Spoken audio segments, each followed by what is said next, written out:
Just got done with my brew day. According to Beer Tools Pro, I'm at like 65% efficiency. My refractometer, which is an ATC, auto temp control, I think that's what that stands for. It's supposed to adjust for the temperature of the wort and all that stuff automatically. Shows bricks and gravity readings, comes in at 1044, 1045. It's kind of hazed right in that area.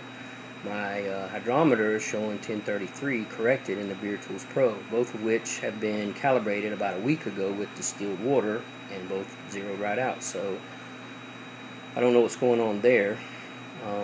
I'm going to calibrate them again when I get done here. If there's any difference, any change, I'll post it down below in the description. Usually I'll get 80 to 85% efficiency when I do a regular all-grain batch. I think one of the things that hurt my efficiency is too much water and not enough grain. And you know, obviously, as I said earlier, I started out with 10 gallons of water, and because I didn't know how it was going to play out as far as how much room I was going to have in my 14-gallon pot.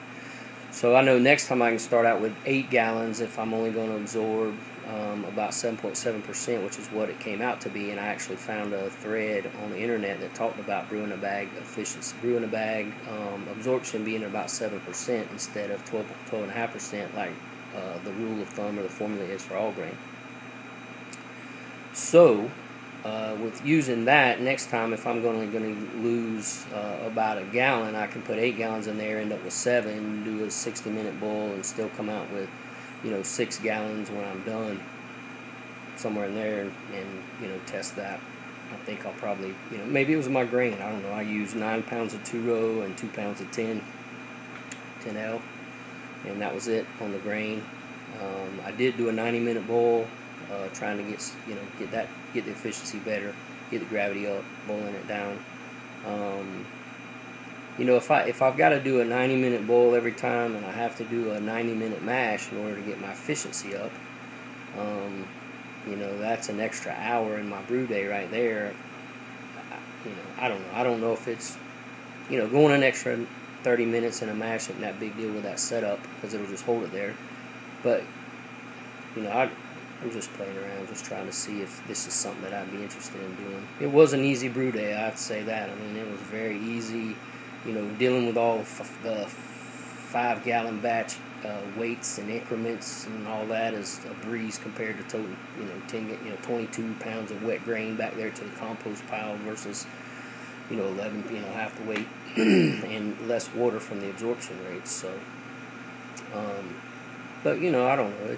I'll see how the beer tastes. I mean, if the beer tastes fine and it's a good session beer, then I'll be okay. But right now, I'm a little bummed about it. So, if anybody's got any ideas on the refractometer and the hydrometer thing, let me know. Like I said, if the calibration's changed in a week, I'll post something down on the bottom in the comments section. But I really don't think it's going to be. I don't see it changing. And for the life of me, I can't figure out why. You know, the refractometer with the gravity reading, I'm not putting it into a spreadsheet like you used to have to do with bricks and all that stuff or whatever. I'm just, you know, I'm going straight from a calibrated refractometer and a calibrated hydrometer. So, you know, at about 105-degree wort. And so maybe it's the thing not correcting it right in Beer Tools. You know, I'll have to check that. If there's anything different, I'll post it down below. But if you're still watching through 6 of these videos, I try to keep them real short. Sorry if that was aggravating, but I know that these rambling videos like this one right here can be aggravating as well. So sometimes if someone's searching and looking for something, I know that, you know, I can find a lot of information out there on YouTube, and I just try to put my trial and error stuff out there. So everything else about the system, man, I really love it. I'm loving the PID control, the electric element setup, you know, and the kettle. I might just do something different with my chiller because it's a little monstrous. I might see if I can find something or figure out a way to make a smaller one that'll, you know, longer and skinnier, that'll fit down in between the element and the kettle or something. You know, something like that. I don't know. I'll see. But I don't want to get into pumps. I don't want to add a pump.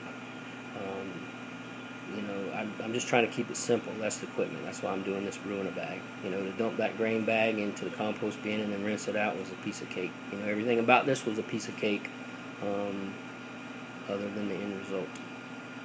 So, like I say, it may come out to a wonderful session beer, which is really what I was shooting for. This is a Stumpknocker Pale Ale clone that I'm going for. And I already told you the grain bill, but the hops were Centennial, an ounce of Centennial at 60, half an ounce of Centennial at 20, and I used an ounce of Amarillo at 5 minutes. So if I don't forget, I'll post that in the description as well. Peace.